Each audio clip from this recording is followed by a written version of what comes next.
Hello and good evening. Am I audible to everyone? Please confirm if my audio and the presentation is visible.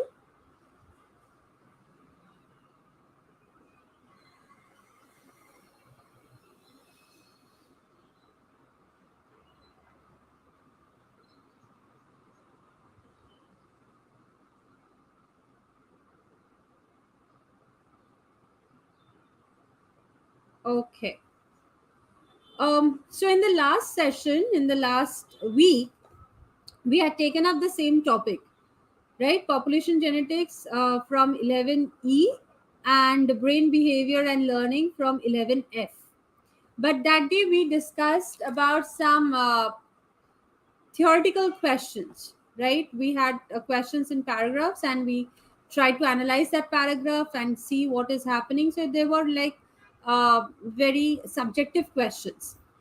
Today we are going to discuss the same topic, but this time I have some sums and some graphical questions for you.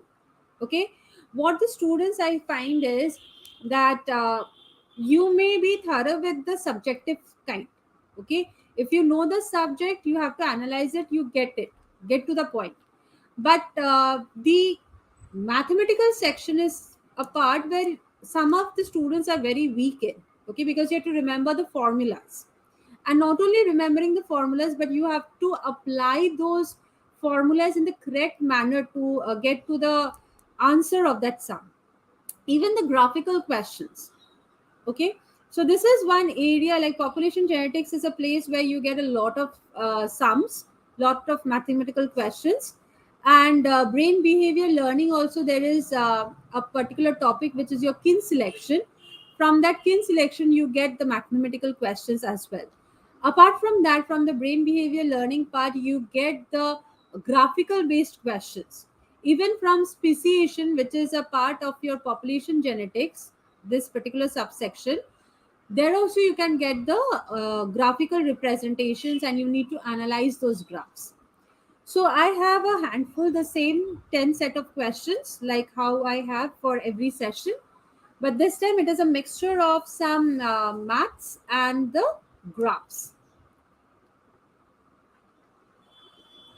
All right, so shall we start with it? So today's each and every question, pay attention to it, because here we will be seeing the not only the variety of questions but how to approach these questions, which kind of uh, formulas or how to analyze the graphs we will see, right? So are we ready? Type BIO if you're ready. Bring it on. Let's see.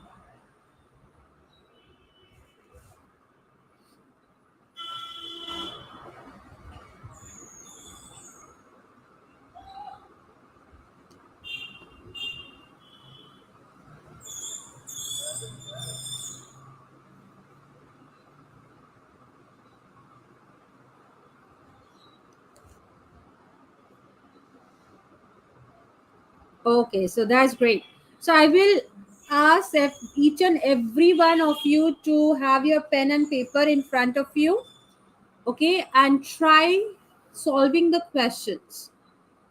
So the first question itself is from your population genetics. I will tell you from which section this is, so that when you study this part, if you haven't studied it yet, when you study this part, you exactly know that okay, from these parts you get questions. All right. If you have already studied these sections, then you should definitely try solving these parts. Okay.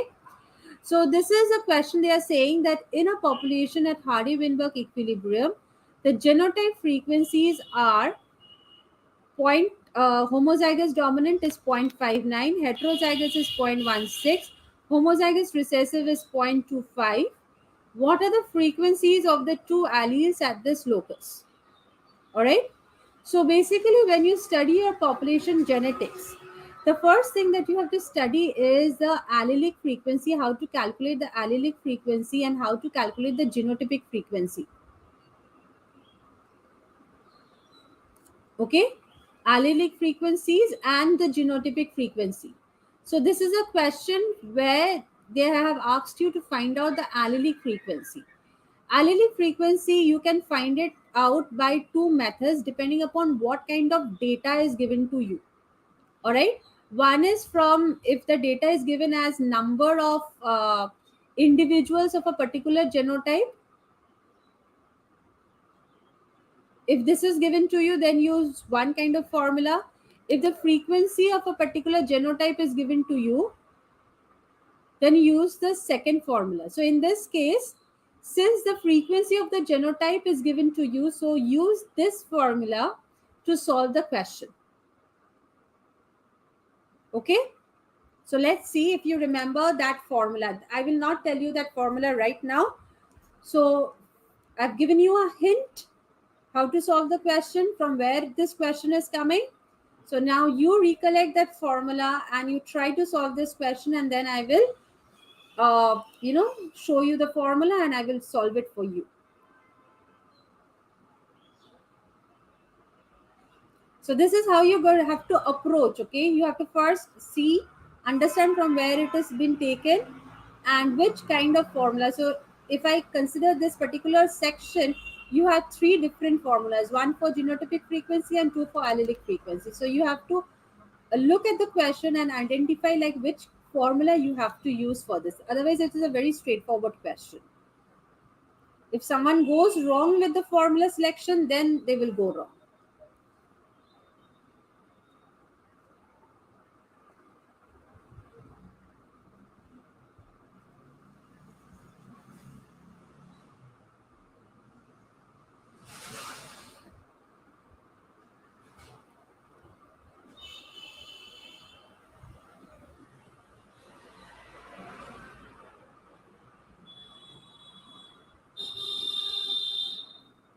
Okay, Surrender is saying option 3.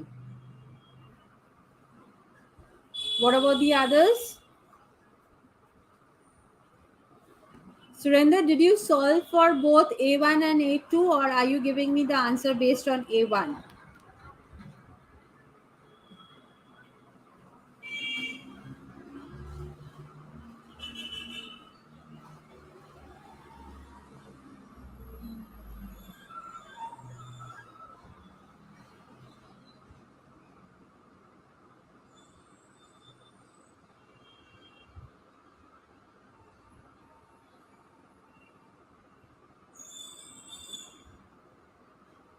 Are you trying?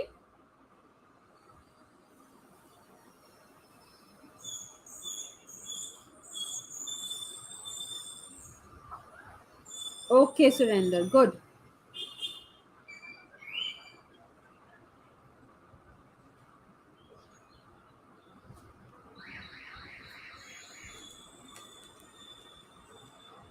Okay, so while all of you are trying, let me give you the formula.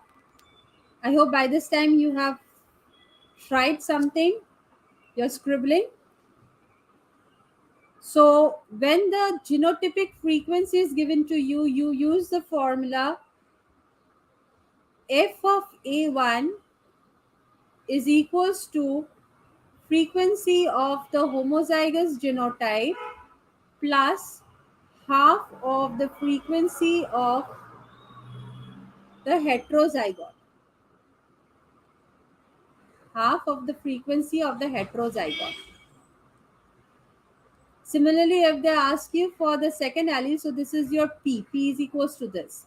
For the recessive allele, which is denoted as Q in Hardy-Weinberg equilibrium, you use the formula A2 is equals to frequency of A2 plus half of the frequency of A1 A2.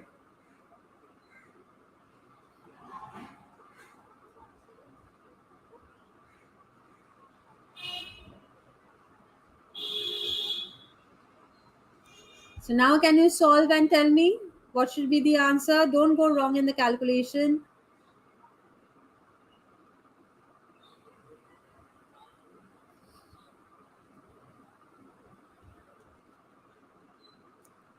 So let me solve for the P.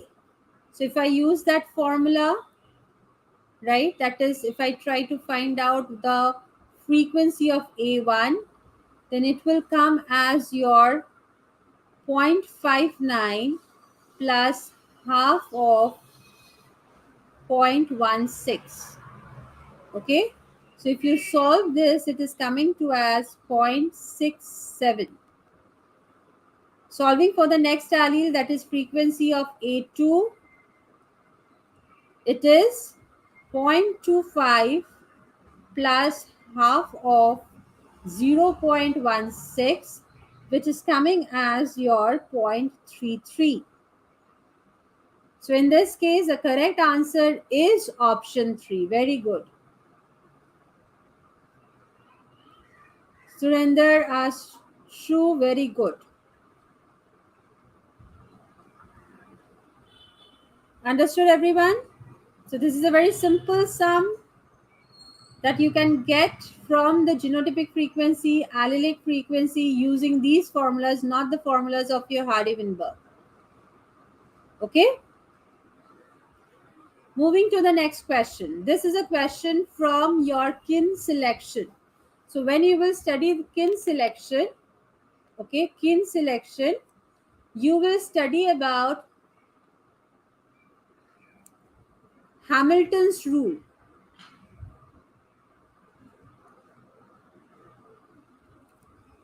Okay, you will learn about Hamilton's rule. Hamilton gave a mathematical expression to find out when an organism or when an animal will show altruistic behavior.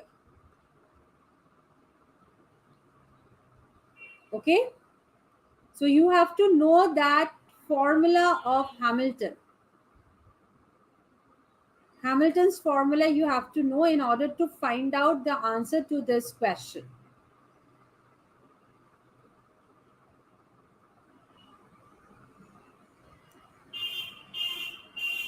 So what is the formula of Hamilton? What is the mathematical expression he has given? He said that R into B should be greater than C, where R is your relatedness, okay? B is your benefit,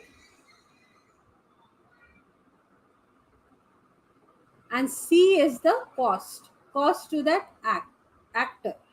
So cost to that actor, B is the benefit of that actor, and R is the relatedness of that actor with the other person against whom he is showing that altruistic behavior.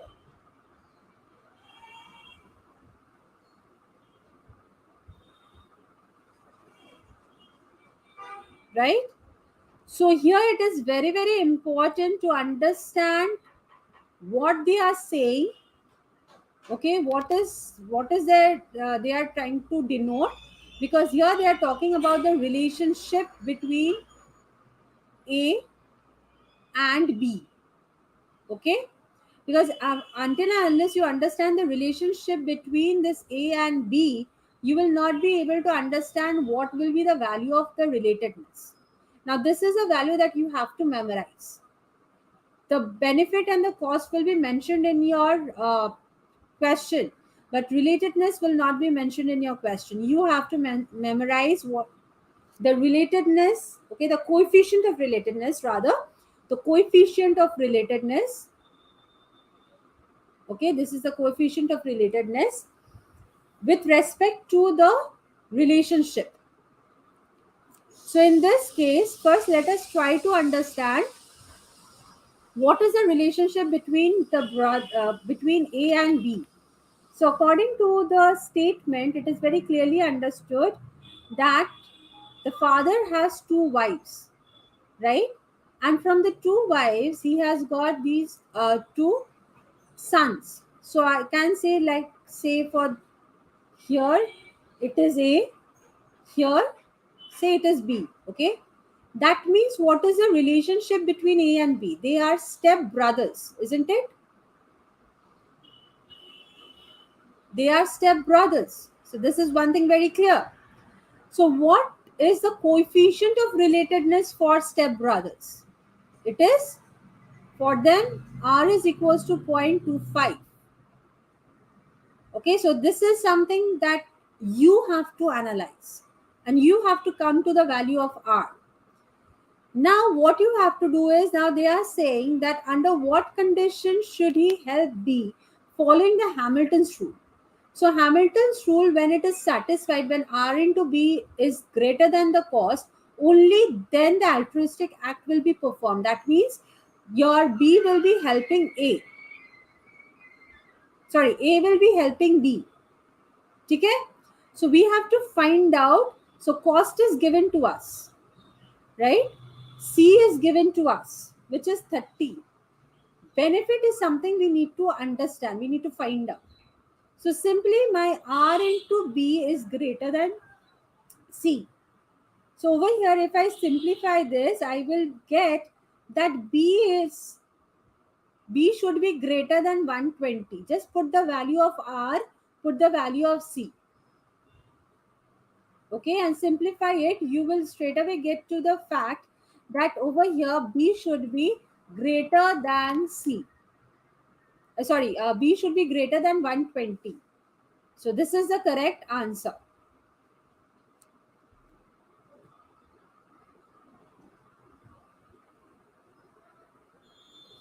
Clear, everyone?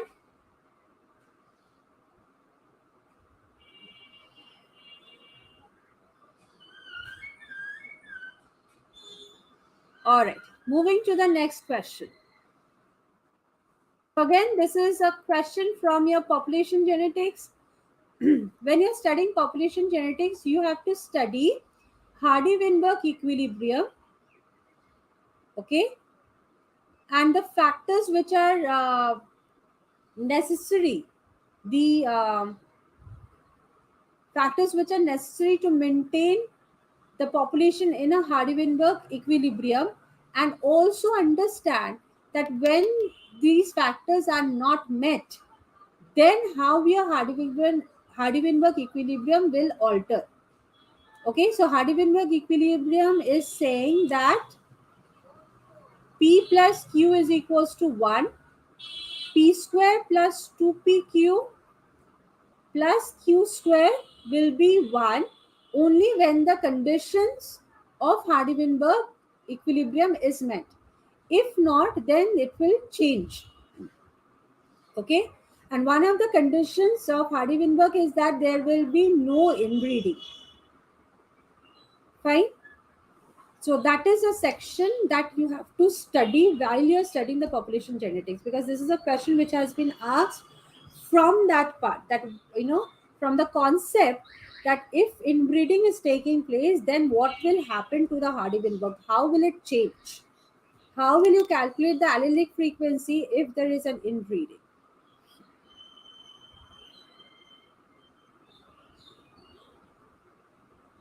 All right. So in this case, remember the answer will be 3, but here remember this point. Proportion of population in which allele is fixed or lost increases at a rate of 1 by 4n per generation. Each class of allele frequency between 0 and 1 decreases at a rate of 1 by 2n per generation. So now you just have to relate the statements. These are very straightforward statements. You just have to relate these statements to these two statements. See, in the first case, they are saying that what is the rate of increase per generation in the proportion of populations in which the allele is lost or fixed. Okay, so that means they are asking for the proportion of population. That means which statement they are asking for? This one, proportion of population. All right. So what you have to do is simply use this formula 1 by 4n. Okay, so if you do that 1 by 4 into 20, you will come to, it is 1 by 80. 1 by 80, if you solve, it is coming to 0.0125. Okay. For the next one, they are saying that the rate of decrease per generation in each allele frequency class between 0 and 1. So see which one they are talking about. Allele frequency class between 0 and 1. So in that case, you just have to use this formula 1 by 2n. Okay, so 1 by 2 into 20, which is equals to 1 by 40. That is equals to, if you calculate, this is 0.025.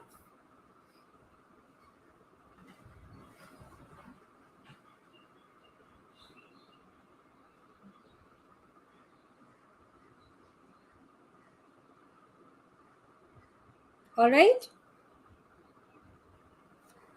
So when you're studying, study the deviation of Hardy-Weinberg equilibrium also, because you get questions from there. Now, again shifting to your Hamilton's rule. Who can tell me the answer for this? We have already solved this similar kind of questions, right? So now I will expect an answer from you. So let's see.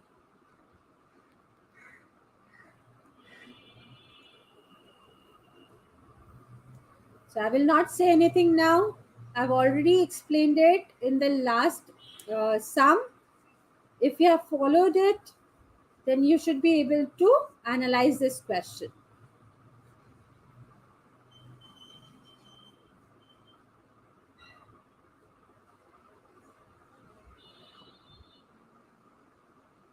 So they are saying that individual A can derive fitness benefit of 160 units by helping individual B, but incurs a fitness cost of 50 units in doing so. Following Hamilton's rule, A should help B only if B is his what? So here again you have to know the R, the relatedness.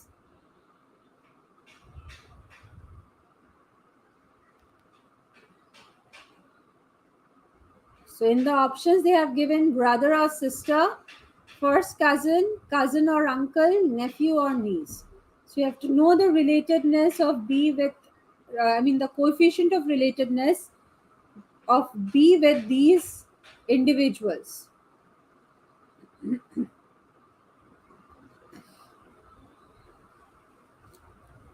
Okay. Shojana, Dipshika, you've already given me answer. Fine, let's see if it is right or wrong. I will not say right now because others are already trying.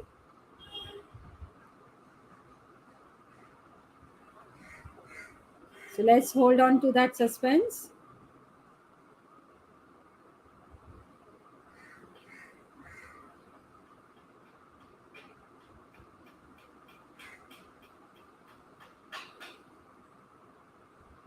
Okay, good. I'm getting a lot of questions. I expect questions from others as well. Come on, try it.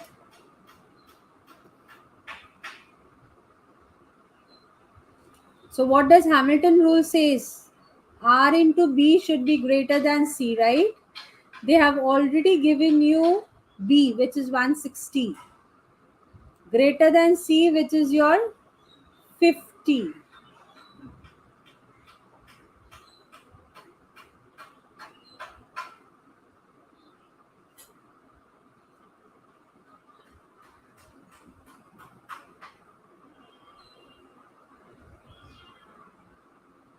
So, you have to understand R.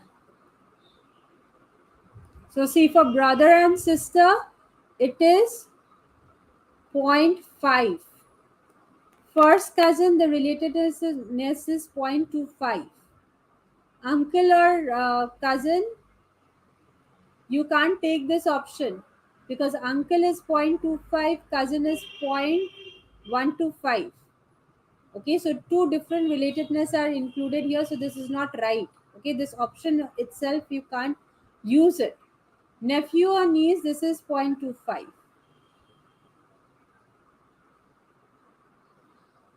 All right, so basically you have to choose between 1, 2, and 4. So what you can do is you can simply put these relatedness and see in which case R into B is coming out greater than C.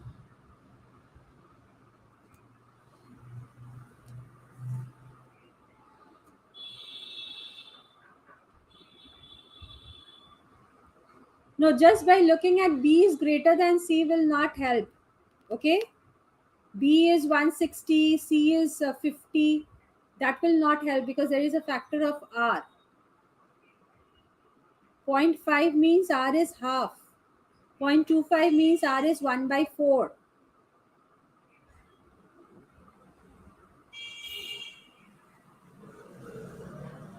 Correct answer here is 1, and most of you have given me the correct answer. Very good. Okay. So if you simply place it, zero point 0.5 if I take, the first option, if I take zero point 0.5, that is, so this is half. Half into 160. It is definitely how much? Is coming as 80, and my cost is given as 50, so definitely it is greater than 50. Okay, but in that case, if you take 0.25, like let me take the second option, second and fourth is the same. So if I take 0.25, which is one fourth of this is 40, right? So that is not greater than 50, that is less than 50. So my correct answer has to be brother and sister with whom the relatedness coefficient is half.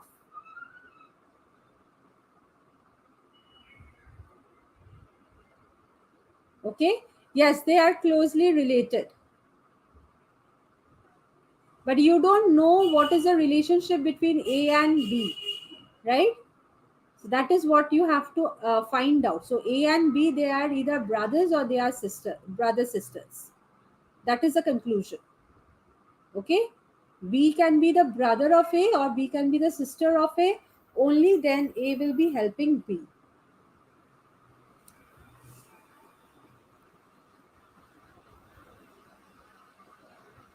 Clear with this? Now, this is not a sum. Okay, this is not a sum, but this is a part, a question which is coming from the topic speciation.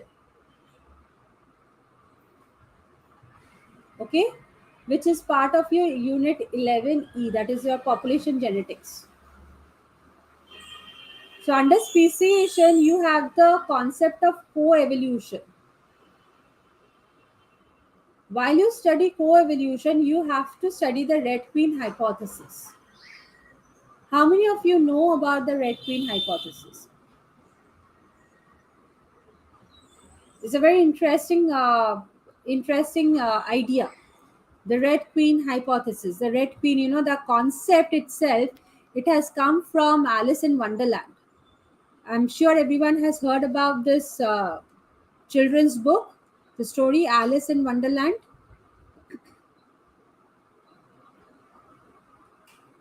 right? So this concept Red Queen has come from a particular scene which is mentioned in Alice in Wonderland, and from there, the evolutionists, they have related it to the real uh, life setup, and that is why the name has come as Red Queen hypothesis. It's very interesting.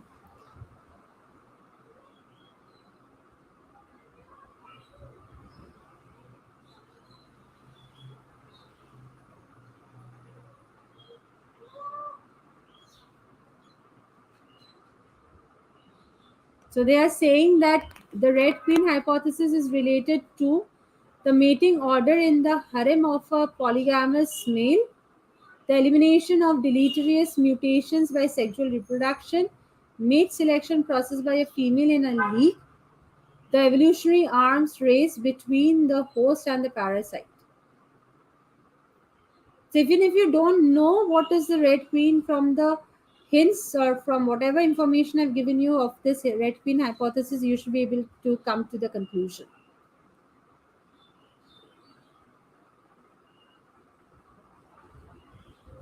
Come on, let me see answer from all of you. I've given you a big hint.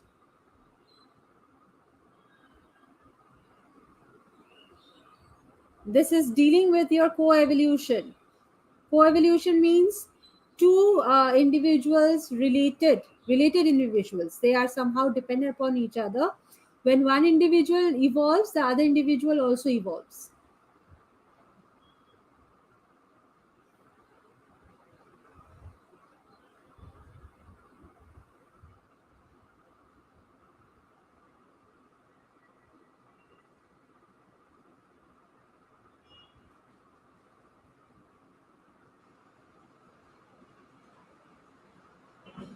Okay, yes, yes, you're coming to the right answer. It is option 4. The evolutionary arms race between the host and the parasite. Here, this is again a very interesting. Why we are calling it arms race?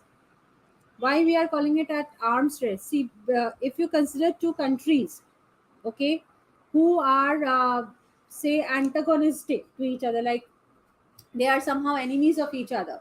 So if one country develops a new missile, the other country will again, jump forward to develop a better missile, right?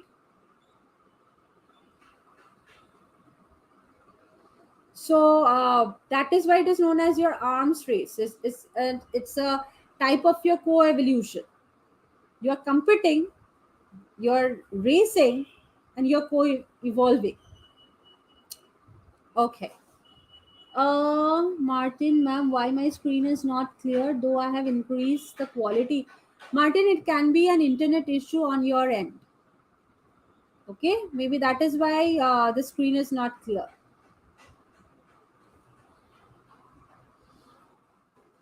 So just check your internet connection and join back. See if it improves. In the meantime, those who are still thinking about your Vice Watson scholarship, then you can apply now. Also, we have increased the date. Okay, for some more days we have increased it, so it is still open because many students has asked for it. So don't think too much. If you really are into a serious study, if you really want to do something in your career, then this is a very good opportunity for you. And also you can give us the opportunity to help you out. All right. So as you already know, I'll just repeat once again. You are getting a 1 year coaching for CSIR NET and GATE exams, or QUET, IIT JAMP and GAT-B exams. 12 months of access to all global and national workshops conducted by Biotechnica, art programming internship with live project hands on. See, art programming nowadays, no, it is very applied part. Okay, computer programming is not right now limited to only the IT people. Even in for the biologist, computer programming is important, and particularly this R, because it's all related with your statistics.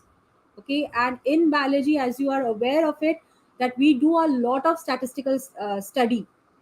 Okay, not only statistics, but also when you're working with your bioinformatics, okay, a lot of data is there. So sorting of that data and all becomes very easy when you know this R programming. Okay, it becomes very easy. So this is like a must for all the students right now. R programming, if you know very well, if you don't know, please learn it. Okay, and 4 certification courses of your choices, direct access to your coaching experts on WhatsApp. So we are there and on WhatsApp, you can definitely reach us out. And one VIP pass to our CRISPR Congress 2023, whose dates will be announced as we finalize the dates. It will be announced to you. So you have a lot of things in your basket if you get into the Watson scholarship. Those who are already into Watson scholarship, welcome to our fraternity, welcome to our group. And those who are still thinking, uh, it's limited, so take the decision quickly. All right, having said that, back to the questions. So, question number 6. Consider an autosomal locus with two alleles A1 and A2 at frequencies of zero point 0.6 and zero point 0.4 respectively. Each generation, A1 mutates to A2 at a rate of mu is equals to 1 into 10 to the power of minus 5, while A2 mutates to A1 at a rate of 2 into 10 to the power of minus 5. Assume that the population is infinitely large and no other evolutionary force is acting. The equilibrium frequency of allele A1 is how much? If you're wondering from where this question has been asked, well, the subject is 11E population genetics. From here, I already gave you one sample question just now where I showed you that it is asked from the second half of your Hardy-Weinberg equilibrium concept. That is, please excuse me, that is, if you deviate from your Hardy-Weinberg equilibrium, then what will happen? Okay, from the deviation part. This is again another question from that section, deviation of Hardy-Weinberg. And this is dealing with mutation because mutation is one point or one of the factors. Okay, Hardy-Weinberg equilibrium will hold true only when there is no mutation. If there is a mutation, then Hardy-Weinberg equilibrium will shift. It will change. Okay. So by what it is changing, how it is changing, you study that under this particular section. So there is a formula to calculate this. Do you know the formula?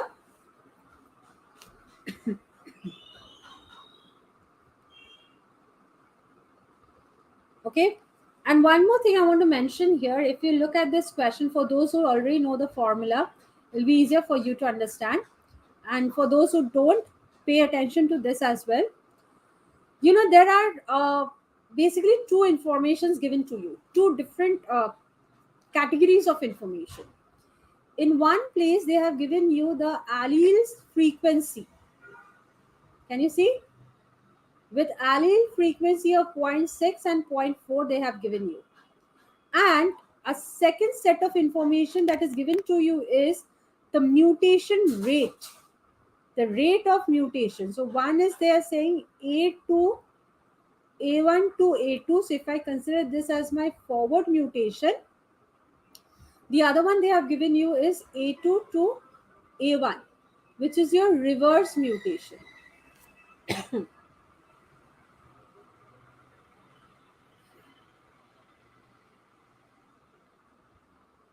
right?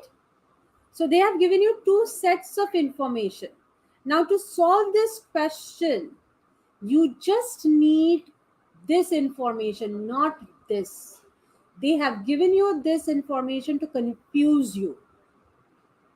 So you be careful. You can get questions like this where some extra information is given to you just to make you confuse.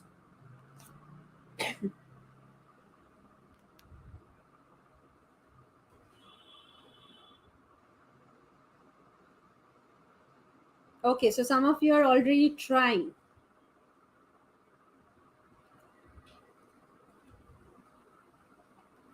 All right, so for others who don't know the formula, let me tell you this.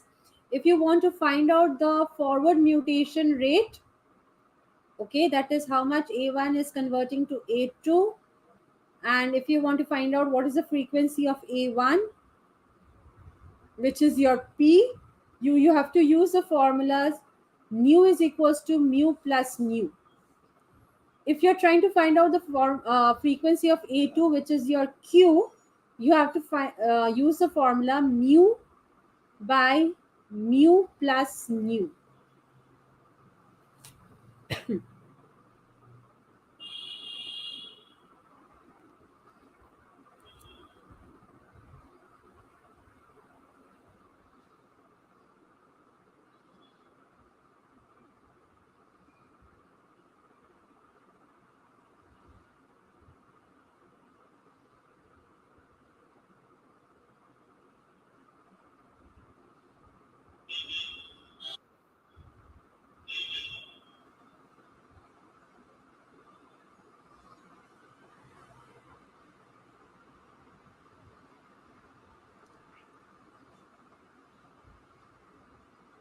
Okay, ma'am, how you know forward and reverse mutation as it is as it is like not mentioned in the question.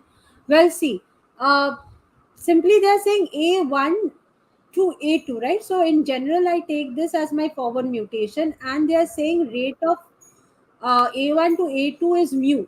So this mu I use for forward mutation. When you will study the derivation, no, if you just go through the derivation, you will see that forward mutation are taken as your mu. Okay, so in that way, I relate that A1 to A2, this is my forward mutation, and A2 to A1, that is my reverse mutation. Okay, so in this case, I will be using this formula. So if you simply put the values here, 2 into 10 to the power of minus 5 divided by 2 into 10 to the power of minus 5 plus 1 into 10 to the power of minus 5, if you do, take out the 10 to the power of minus 5 in common. So 2 into 10 to the power of minus 5, and here it will be 2 plus 1 into 10 to the power of minus 5. This gets cut, so it comes out as 2 by 3. If you solve this, you will come to the value of 0.67. Okay, so the correct answer is 0.67. Very good, all of you. Those who tried it, it is option 3.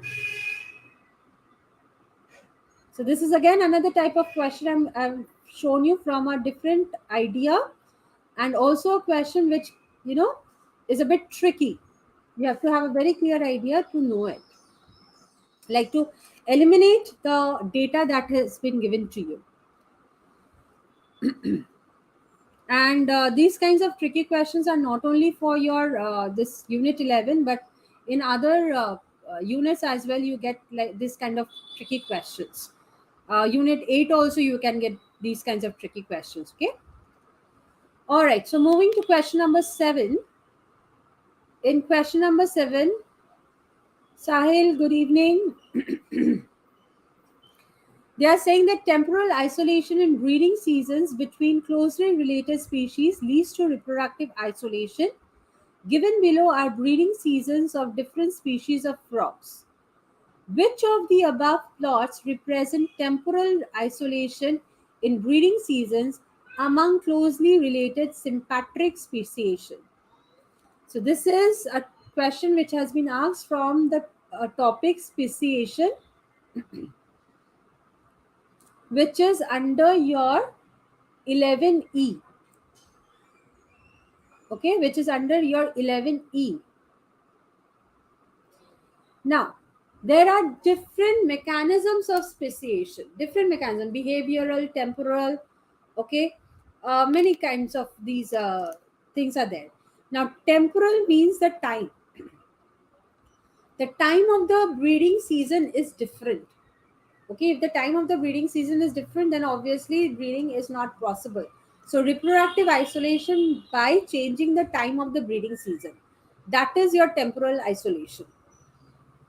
So now can you tell me which graphs goes with this particular idea?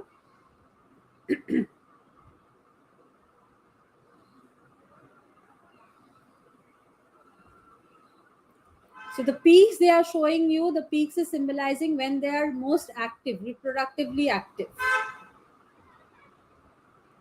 Okay, in which month?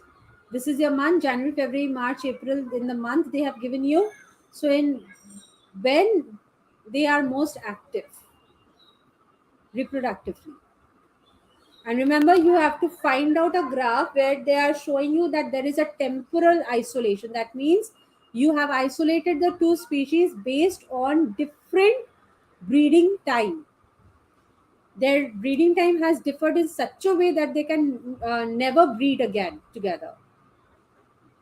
Speciation is the evolution of a particular species into another species.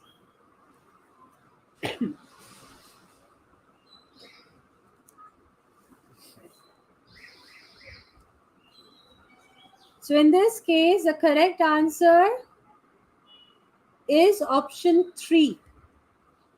Look at the graph, first graph. That saying the species M is active during around February to April, right? Peak time is March. And here around this is August to November, somewhere here, right? And species N is somewhere active from your March to May. So this is a part which is overlapping, isn't it?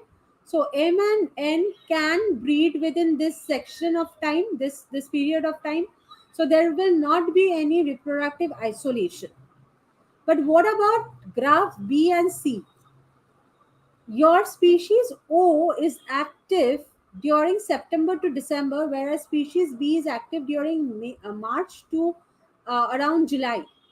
So they can never ever breed. Their breeding seasons are completely different and there is no overlap, right? So here I will get the isolation, reproductive isolation. Same in the case of graph C. Look, species Q is active during your May to August, and species R is active during your February to May, and here again from somewhere August, September to your November. So here also they two can never, species Q and R, their seasons are so different that they can never overlap. So this is also showing you a temporal isolation. Okay, so B and C, these are the correct answers. So see this graph, you might be scared of the graph, okay, just by looking at the graph. But it's not difficult at all, isn't it? You just have to know the concept of temporal isolation. Okay, you just have to know the concept of temporal isolation and study the graph to see if there is an overlap or not. Okay, the graph which is going with this concept is the right one. So if you get a graphical question, don't shrink away from it. It might be very simple. All right, it might be very simple. And unlike the graphical questions from the other topics like your unit 4, all right, um, to a certain extent, unit 3 also, the graphical questions from your unit 10, unit 11, they are comparatively easy. They're very straightforward kind of. Again, another question I'm giving you. This is a concept from biological rhythm. In our last session, we had discussed a question from biological rhythm, and I have explained what was biological rhythm there. I had given you an idea. Okay, so try this question. Find out this what they are asking. Okay, come to the point over here. So they are saying 4 drugs A, B, C, and D were used to disrupt a biological rhythm in experimental animals. The changes in the pattern of the biological rhythm as compared to untreated are shown below. The solid line represents the biological rhythm of the untreated, and broken lines represent that of the treated animals. Which of the following interpretation from the above experiment is incorrect? So, what you're trying to do, understand that what you're trying to do, you're using 4 drugs A, B, C, D, and your main motive is to disrupt the biological rhythm. So, biological rhythm, how it is denoted by this solid line here. Okay, this is the natural biological rhythm. You don't have to understand which kind of biological rhythm is this, circadian, ultradian, what kind. Not at all required. They have just given you that this is the biological rhythm, and that is sufficient enough. Okay, and with the dotted line they have shown you how the biological rhythm is changing. So all you have to do is you just have to compare the straight line with the dotted line to see how much disruption is there. If the disruption is too much, then yes, this drug is successful. It has met my uh, it has met my what I wanted to do. Okay, my objective. If the disruption is not huge, then that means the graph is not effective. That's it. So analyze the first statement using this concept. Drug A can be used to reduce the period length of the rhythm. Go to graph A. Of course the period has been reducing. In this case, here there was a peak, the second peak followed here, right? This was the gap between the two rhythms, the two peaks. But the use of this drug A has reduced the period. So in between this um, stretch of time, you are getting almost three peaks, isn't it? So that means this statement is correct. It has reduced the period of length of the rhythm. Going to the second one, drug B can be used for sustained lowering of amplitude of the rhythm without changing its period. So look here, the period is not changing. Have you seen? The time gap between the two peaks is not changing. That is the period. But the amplitude, that is the magnitude of the peak, that has changed. The amplitude has reduced. So statement 2 is also right. The third statement is saying drug C can be used for sustained lowering of amplitude and period of the rhythm. Is it true? No. Look at this section. Initially, maybe yes, they are causing some kind of disruption in this stretch, but over here they are almost becoming synchronized with the original rhythm. So, this statement is wrong. This drug is not effective. And in the last statement, they are saying that drug D can be used to reduce the robustness and dampen out the rhythm. So that's true. See, the rhythm is slowly damping out. It is falling. There is no longer any major peaks. It is falling. It is becoming a straight line. Okay, so the robustness and the damping out is happening. So this is correct. Okay, so over here, the incorrect statement is option 3. Okay, so very good. How are you finding? Is it difficult? It's not at all difficult, isn't it? Very straightforward, but initially it might look to be very difficult. It is not. It's absolutely not. Okay, so when you get the graphical question, don't shrink away from it. Give a read, trying to find out what they are asking.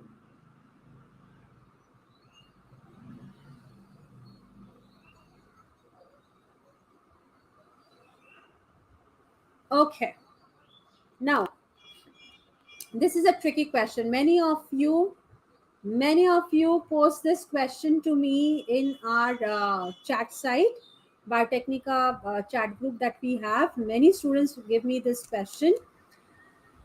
In Hardy Weinberg, you study that P plus Q whole square, right? Which is the P square plus 2PQ plus Q square. Why we are doing it a whole square? Because we are deployed. We are 2n. Okay? That is why we are doing it as a square. But if you look at this, A. Okay, so over here, this will be P square is A. This is your 2 cap A small a. This is your small a, right? But over here, they have used 4 A's. That means what? From the simple mathematical knowledge that you have from your school days. Isn't it P plus Q whole 4? When you do P plus Q whole 4, you have P4. How will you represent P4? It is A. So similarly, if you just solve this P plus Q whole 4, you will see it is coming to as somewhat P4 plus 4P3 Q plus 6P square Q square plus 4PQ cube plus Q4.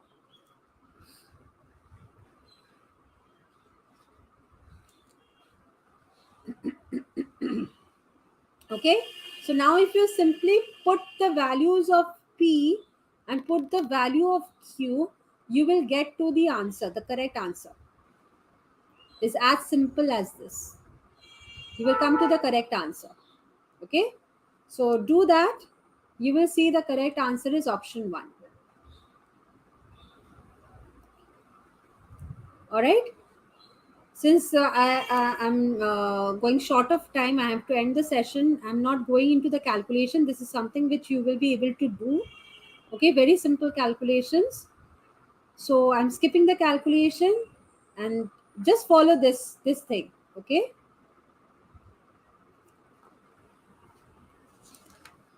So I'll go to the last question,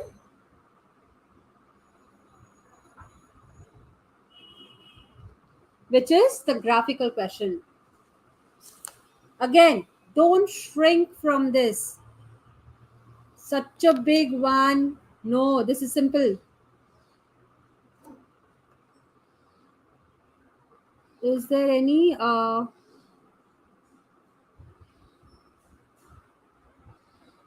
no? No need. From the previous question you're saying, calculate within the population of 100 plants, not required at all. Extra information.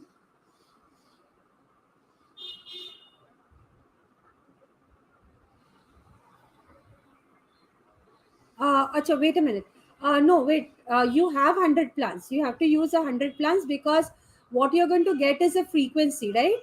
And they're asking you the numbers of phenotypes. So you just have to find out whatever frequency you get, do it into 100. Okay, you will get to this number. This is not extra information. Sorry about that. Uh, you just have to multiply it with the 100. Okay. So just quickly, I will discuss the second one. Here they are saying that the trends of number of sperms produced per mating season with respect to number of mates, while the bottom panel represents the trends of time invested in parental care with respect to number of mates in births. So this is a concept from your brain behavior and learning, and this is talking about the parental care. Okay, this talking about the parental care where it is very clear that the person or the parent who invests more in the parental care will be having less number of mates. If you have less number of mates, then obviously the number of sperms produced will be less.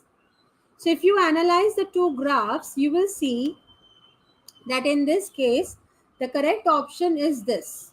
Why? Because see, in this case they are saying that with time what is happening, the mate number is increasing. Okay, so as the mate number is increasing, with time the sperm production is also increasing. Why or when will it happen? When the parental care will start decreasing. Okay, because here everyone tries to increase their fitness. So if you're giving 100% parental care to your offspring, that means you're ensuring that this offspring goes into an adult. Okay, but you if you don't provide the parental care, that means what? You are not bothered. Okay, this offspring might live or die.